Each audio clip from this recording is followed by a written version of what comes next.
We all know that World War I was one of the deadliest wars ever. It was even worse than expected, as a second war followed that no one wanted. Being a soldier in World War I was tough with bad leaders and scary trenches. But who had the hardest time on the battlefield and why? In this video, we'll talk about 5 big armies from World War I. Let's explore why each of them was tough to be a part of and decide which one would be the absolute worst to fight for. In World War I, Britain initially sent a small but highly trained group of soldiers to the Western Front. Their mission was to secure a small part of the front line. At first, these soldiers, known as the Old Contemptibles, did their job well. However, as the war progressed, they suffered heavy casualties and were eventually replaced by a larger but less experienced force known as Kitchener's Army. Kitchener's Army faced significant challenges. Lacking seasoned commanders, they went through a tough learning process on the front lines. Their inexperience, coupled with a shortage of quality munitions, culminated in the disastrous Battle of the Somme. In this battle, British soldiers bombarded German forces for a week, only to realize that their attack had been ineffective when they marched across no man's land. The challenges for UK soldiers extended beyond ineffective leadership and insufficient munitions. They grappled with constant supply issues, harsh trench conditions, and the difficulties of operating as a hastily assembled army. The top military leadership in the UK added to the misery by holding on to a misguided sense of honor. For instance, British pilots were denied parachutes because it was believed that having such a safety measure might dampen their fighting spirit and lead them to abandon aircraft that could otherwise be repaired. By 1914, France was considered a powerful country in the Western world and was prepared to confront its old rival, Germany. The French began the war with a strong sense of patriotism sweeping through the nation, and laws requiring mandatory military service helped increase the number of French reserves. However, things took a turn for the worse. Throughout the war, French commanders adhered to a strategy known as the cult of the offensive, which essentially meant attacking the enemy first, attacking them forcefully, and continuing the assault until victory. Unfortunately, this approach proved to be flawed, as exemplified by the events at Otreni.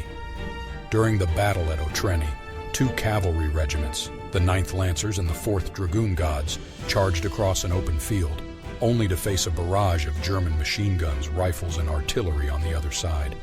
Another ill-fated decision occurred during the Second Battle of Aisne, where Robert Neville believed he could win the entire war with a single decisive battle by throwing masses of men at the enemy.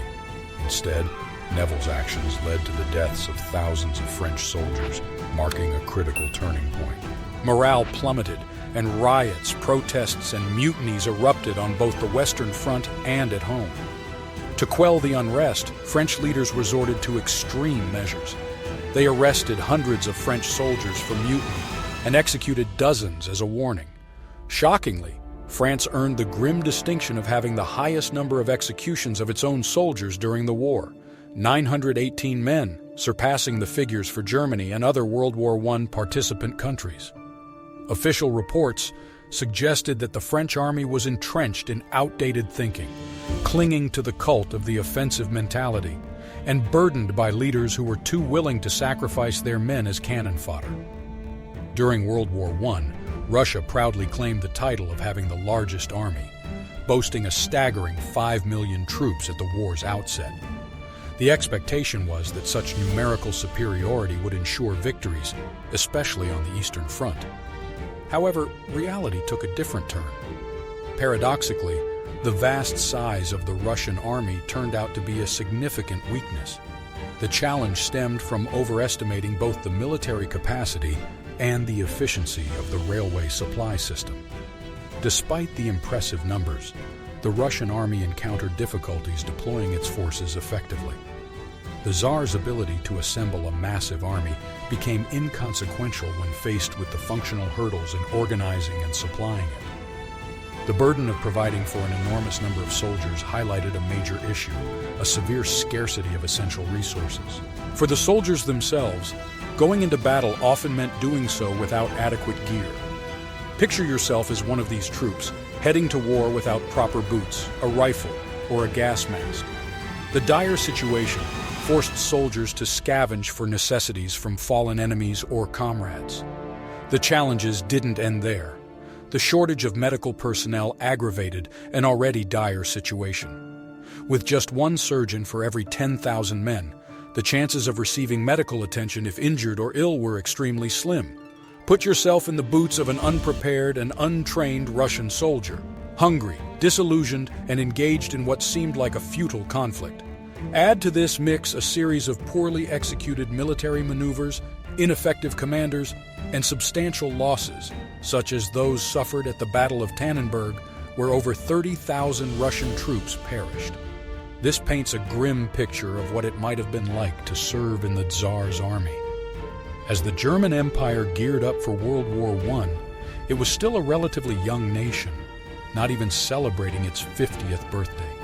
Despite being a collection of smaller states, Germany surprised many with its effective military operations, showcasing a well-coordinated army. German military leaders implemented innovative strategies like elastic defense and efficient communication, leading to initial success. Notably, on the Western Front, German trenches surpassed the basic accommodations of the British, boasting amenities such as electricity, toilets, and reinforced living spaces. However, Germany's ambitious plan to neutralize France before turning its attention to Russia revealed a fatal flaw. The First Battle of the Marne exposed miscommunications among German generals and quick thinking by the British and French, forcing a hasty German retreat. This retreat had disastrous consequences, prompting a top German general, Moltke, to admit to the Kaiser that the war was lost. Moltke's confidential communication with his wife further emphasized the grim situation. The aftermath of the Marne significantly impacted morale on the Western Front and left soldiers on the eastern flanks discontented. Compounded by supply shortages resulting from the collapse of the German economy, the outlook for German soldiers became increasingly bleak. The missteps at the Marne underscored the importance of strategic planning and effective communication in warfare. The German Empire's initial successes were overshadowed by the realization that victory on two fronts was more challenging than anticipated. The consequences of the retreat were not limited to the battlefield. They reverberated through the economy, exacerbating the already challenging conditions faced by German soldiers. Now let's talk about the Austro-Hungarian army during World War I. At the beginning, they were a powerful force in Europe, but things didn't go well for them in the war.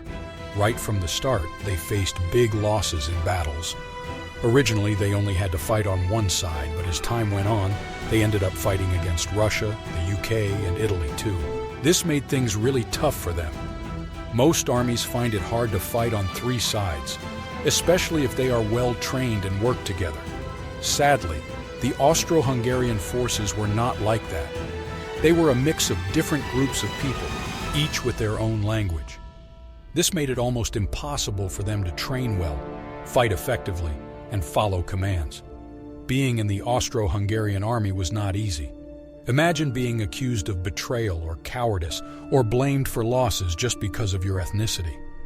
On top of that, they didn't start the war with as many soldiers as the other big countries, and by December 1914, more than half of their forces were gone. They lost people to enemy attacks, hunger, cold weather, and diseases. And it wasn't just that. They had other problems too, like commanders who weren't good at their jobs, not enough supplies, and bad planning. With all these issues from inside and outside, it's no surprise that the Austro-Hungarian army didn't do well in the war. It was a really tough situation for them. So, which major army in World War I do you think was the hardest to fight in? Well, looking at the numbers and considering our own opinion, it seems that Austro-Hungarian soldiers probably had the toughest time overall. They faced a lot of challenges because their army was not as big or well prepared as others, and they lacked proper training. Austria-Hungary also experienced some of the most severe losses in World War I, despite having support from their German allies. But it's not just about the numbers. Each army mentioned had its own set of unique and tough challenges. What are your thoughts? Is there one army that you think had the worst? Which one would you least want to be a part of? Are there any instances that we missed mentioning in this list? Feel free to share your opinions in the comments below. and as always, a big thank you for watching. If you enjoy our content, don't forget to subscribe to our channel for more historical insights and discussions.